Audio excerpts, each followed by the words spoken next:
सही बात है। आज इतनी जल्दी आ गए।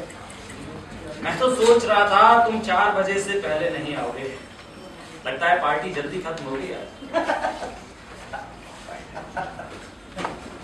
बहुत खुश नजर आ रहे हो। लगता है आज तुम्हारे पियानो वादन की काफी प्रशंसा हुई वहां।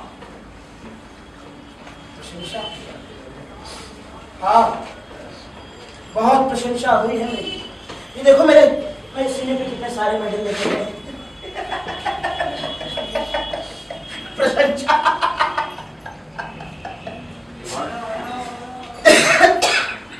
तुमने दी है आज, लेकिन जब भी तुम किसी पार्टी में पियानो बजाने के लिए जाते हो एक बूंद तक नहीं पी। आज हाँ समीर,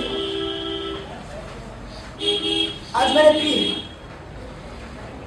और इतनी पी है कि मेरा मेहनताना दिए बिना मुझे धक्के मार कर बाहर निकाल दिया गया।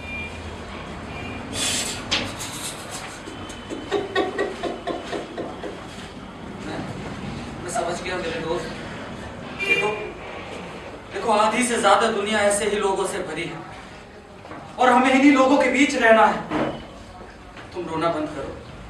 देखो सुबह जब तुम बेहतर महसूस करोगे तब हम इस बारे में बात करेंगे। चलो तुम सो जाओ, मैं तुम्हारे जूते खोल देता हूँ। नहीं, मैं इस वक्त सो नहीं सकता दोस्त। अगर तुम्हें मेरे रोने पे एतराज है तो मैं हंसने लगता हूँ।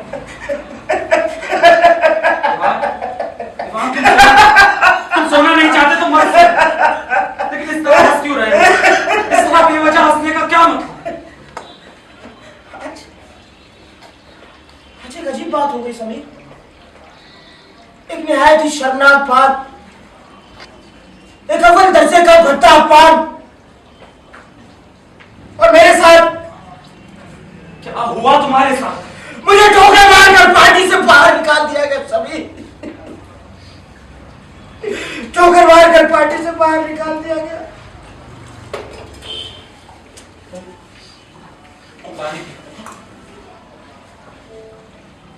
तो मुझे बताओ कि क्या हुआ तुम्हारे साथ? आखिर हुआ क्या है? कुछ समझ नहीं आ रहा दोस्त। क्या समझ नहीं आ रहा? यही कि इतनी भद्दी बात शुरू कहां से करूं? तो शुरू से, बिल्कुल शुरू से। तुम मुझे सिर्फ यही बता के गए थे कि रिटायर्ड कर्नल खन्ना की बेटी की शादी की पार्टी के बाद तुम्हें पियानो बजाने को बुलाया और जहां तुम्हें बहुत अच्छा मेहनताना देने का वायदा किया था। तुम गलती से किसी दूसरी पार्टी में तो नहीं चले गए? नहीं समीर, मैं उसी पार्टी में गया था।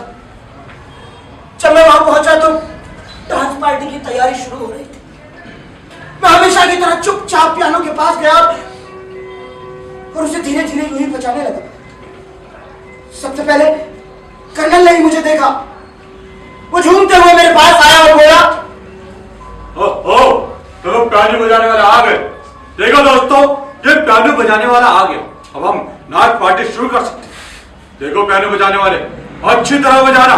अगर हम खुश हुए तो तुम्हारे मेहनताने के अलावा तुम्हें इनाम वगैरह भी देंगे। और हाँ, ज्यादा मत पी लेना। कहीं मुफ्त की समझकर पैक के ऊपर पैक लगाते जाओ, जन्म जन्म के प्यासे की। तमीज, बेशऊर, अरे बात करने की तमीज नहीं उसे। गुस्सा मत करो समीर। देखो, हम छोटे और मामूली कलाकार इस तरह के बर्ताव के आदी होते, हमें बुरा नहीं लगता। होटल के बेरों के साथ बड़े लोग जिस तरह का बर्ताव करते हैं वो मेरे क्या उसका बुरा मानते? नहीं, उन्हें आदत पड़ जाती। और आखिर उनमें और हमें फर्क ही क्या है दोस्त? हुनर की तो कदर होनी चाहिए। आखिर कितने लोग हैं जो पियानो बजा सकते हैं, वो भी तुम्हारे। छोड़ो ये सब बातें, आगे की बात सुनो। मैं कर्नल की बात को अनसुनी कर अपनी वही पुरानी फेवरेट धुन बजाने लगा और धीरे धीरे उसकी मधुर लय में खो गया। तभी अचानक मुझे महसूस हुआ कि मेरे पीछे खड़ा कोई उस धुन को अपनी बारीक और मीठी आवाज में गुनगुना रहा है।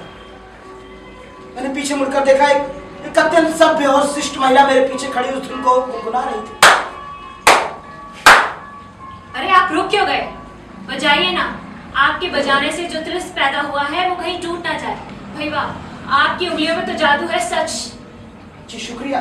शुक्रिया था मुझे आपका करना चाहिए। मेरे पास शब्द ही नहीं है। बहुत अरसे बाद मैंने इतना अच्छा पियानो वादन सुना है। इसने मेरी आत्मा को छू लिया है, इसे जगा दिया है। सच, आपकी जितनी प्रशंसा की जाए कम है। जी शुक्रिया, लेकिन आप मुझ नाचीज को आसमान पर बिठा रही हैं। गलत कर रही हूँ। आप अपने आप को नाचीज कह रहे हैं। ठीक ही तो है, हीरे को अपनी कीमत कहाँ पता होती है। अच्छा वैसे एक बात बताइए साहब, आपने पियानो बजाना सीखा कहाँ से? आजकल की पीढ़ी को पियानो बजाने के बारे में बिल्कुल पता नहीं। अगर आप जैसे 10 सच्चे कलाकार पैदा हो जाए ना, संगीत की दुनिया में क्रांति आ जाएगी। हाँ जी शुक्रिया मैडम, लेकिन देश में इस समय भी एक से बढ़कर एक महान कलाकार मौजूद है। उन सबके सामने मैं तो सिर्फ एक नौसिखिया हूं। हाँ, दुख की बात तो सिर्फ यह है कि वो अपनी कला का प्रदर्शन केवल एक विशेष वर्ग के लिए करते। संगीत की भूखी देश की साधारण जनता के लिए नहीं। ना, मुझे माफ कीजिए, मैं आपकी बात से बिल्कुल असहमत हूँ। आप किन्हें महान कलाकार कह रहे हैं? संदीप बैनर्जी को? वो महज एक अच्छे ड्रमर हैं। और अजय गोयल, उनका ओरिजिनल कुछ भी नहीं, दूसरों की झूठन पर गुजारा करते हैं। आज तक उन्होंने एक भी सिम्फनी लिखी है। आप जनाब जाने कितनी सिम्फनियां लिख चुके हैं। मुझे समझ नहीं आता आप जैसे महान कलाकार अपने आप को अंधेरे में क्यों रखते हैं। लेकिन जनाब अब ये नहीं होगा। मैं आपको उजाले में लाऊंगी और बताऊंगी, देखिए देखिए ये है हमारे महान कलाकार। अच्छा क्या है, इधर आ जाओ, तुम्हें कुछ कहना है तो। हाँ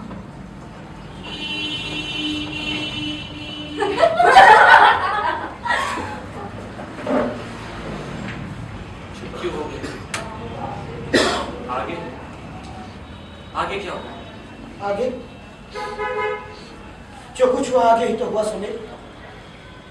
पार्टी में आई हुई एक और संभ्रांत महिला मेरी प्रशंसा करने वाली उस महिला के नजदीक आई और उसके कानों में फुसफुसा कर कुछ कहने लगी। उसकी बात सुनते ही मेरी प्रशंसा करने वाली उस महिला ने आश्चर्य के साथ धीमे स्वर में कहा, क्या? नहीं सचमुच? मैं झेप कर दोनों हाथों से अपना मुंह छुपाया और फुर्ती से मेरे पास से इस तरह से भाग गई जैसे सैकड़ों बिच्छू उसे काट रहे थे। तब तक बाकी लोग हंसने लगे। सच मानो समीर, मैं हक्का बक्का रह गया। मेरी कुछ समझ में नहीं आ रहा। उस महिला के ऐसे व्यवहार और उन लोगों की अजीब झांसी से मेरा दिमाग चक्कर खाने लगा। मैं सोचने लगा ये क्या हुआ। मैंने जल्दी से अपने कपड़े देखे, अपनी कमीज के बाजू देखे, अपनी टाई देखी, कहीं मैली तो नहीं दिख रही। पर समीर, कुछ भी ऐसा नहीं था जिस पर हंसा जा सके। मैं किसी तरह लोगों की नजर बचाकर पार्टी हॉल से बाहर आया और टॉयलेट की तरफ पढ़ने लगा ताकि वहां लगे बड़े बड़े आईनों में खुद अपनी जांच कर सकूं। तभी गैलरी में मैंने देखा एक सफाई कर्मचारी एक दूसरे कर्मचारी से कह रहा था,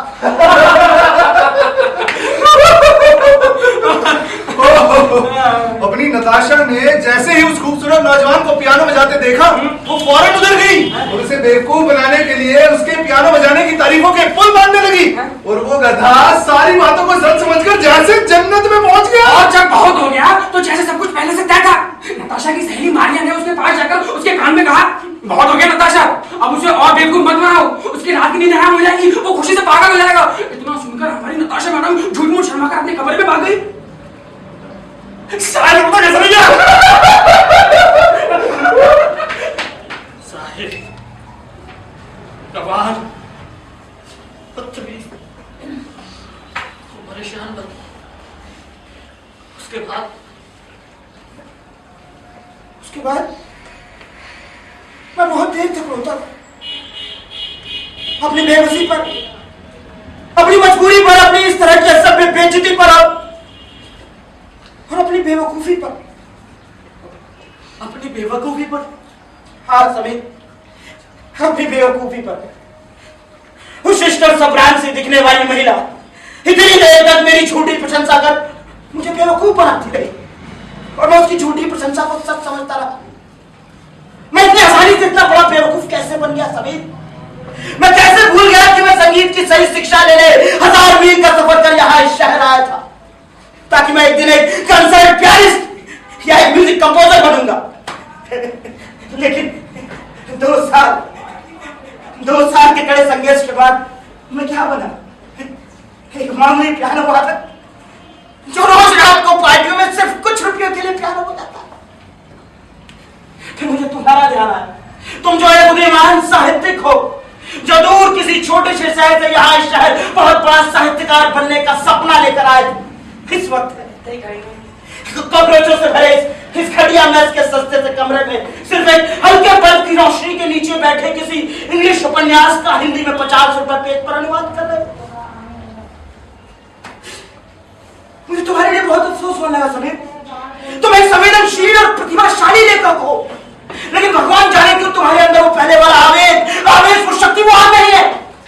समीर, तुम एक सफल लेखक बनने की बजाय एक तर्जीह एक दवा बेचने वाले क्यों नहीं बनते दोस्त? तुम्हारे साथ ही मैंने अपने बारे में और अपने उन तमाम असफल दोस्तों, कलाकारों, चित्रकारों, गायकों, वादकों, अभिनेताओं के बारे में सोचा। एक वक्त था जब हम सब के अंदर एक आग, ऊर्जा, ज्वाला, शक्ति, उमंग और आसमान तक पहुंचने की तड़प थी। धीरे धीरे सब खत्म हो गई। क्यों? ये सवाल मेरे दिमाग में चक्कर खाने लगे। मैंने किसी टाइम इन सवालों को अपने दिमाग से बाहर निकाला। मैंने उस समय महिला को भी दिमाग से निकालने की भरपूर कोशिश की समीर।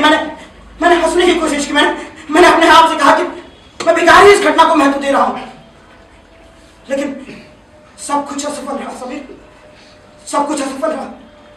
उसका इतना उम्दा तरीके से मुझे बेवकूफ बनाना और मेरा इतनी आसानी से बेवकूफ बन जाना, और फिर उस पार्टी में मौजूद उन तमाम लोगों का इतने क्रूर और भौंडे तरीके से मुझ पर हंसना एक कील की तरह मेरे कलेजे में चुभने लगा समीर। मैं सोचने लगा ये सब क्या है? अगर आप स्वतंत्र हैं, निठल्ले हैं, कोई काम नहीं करते, क्यों? क्योंकि आपको काम करने की कोई जरूरत नहीं, तो आप अपने ही जैसे निठल्ले नाकारा व्यक्ति की पार्टी में उसी के पैसों की शराब पीकर, उसी के साथ कोई घटिया मजाक करते हुए उसके कंधे पर हाथ मारकर हंस सकते, उसी के सामने उसकी युवा पुत्री से प्रेम करने का नाटक कर सकते। लेकिन अगर आप उससे निचले दर्जे के, वैभव संपन्न नहीं है और श्रम कर अपने अस्तित्व को बचाए रखने के लिए, अपने सम्मान की रक्षा के लिए अगर संघर्ष कर रहे हैं, तो आपको जूते की धूल समझा जाएगा। बहुत आसानी से आपका अपमान कर दिया जाएगा ताकि उन तमाम लोगों का मनोरंजन हो सके। मैं सोच रहा ये सब क्या है? आज इस सभ्यता को क्या हो गया? हम लोग कहां जा रहे हैं? हम लोग इस घटियापन से मुक्ति क्यों नहीं पाना चाहते? हम लोग खुद को बेहतर इंसान क्यों नहीं बनाना चाहते? लेकिन इन सवालों ने मुझे जकड़ लिया। ये मेरा गला खोलने लगे, मेरी आंखों में आंसू आ गए। तब मैंने अपने आप से कहा कि जाने में जाए सबके सब।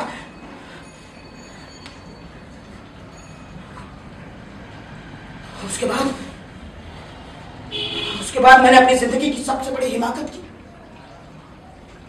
जानते हो सुनील मैंने क्या किया? मैं करता हुआ उस मेज के पास गया जहां वोडका के भरे हुए गिलास रखे थे, और एक के बाद एक गिलास पीता चला गया। यहां तक कि मैं धुत होकर नीचे गिर पड़ा।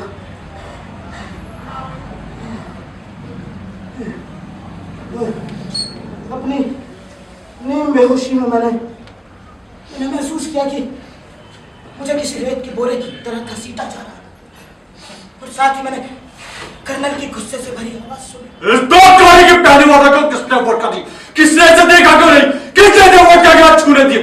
किसी ने से उसके हाथ क्यों नहीं तोड़ दिए? अब देखा खाली पीपे की तरफ पड़ा हुआ, उठा के बाहर फेंक दे। फास्ट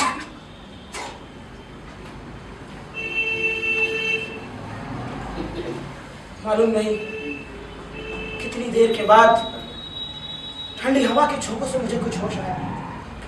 मैंने इधर उधर देखा। मैं पार्टी हॉल के बाहरी दरवाजे के सामने बने फुटपाथ पर पड़ा। मैंने किसी तरह अपने आप को संभाला, अपने कपड़े झाड़े और गिरता पड़ता इस मैस के बदबूदार कमरे में आ पहुंचा। कैसा बेहुदा मजाक रहा सुनील। एक अव्वल दर्जे का भद्दा अपमान मेरे साथ ही क्यों?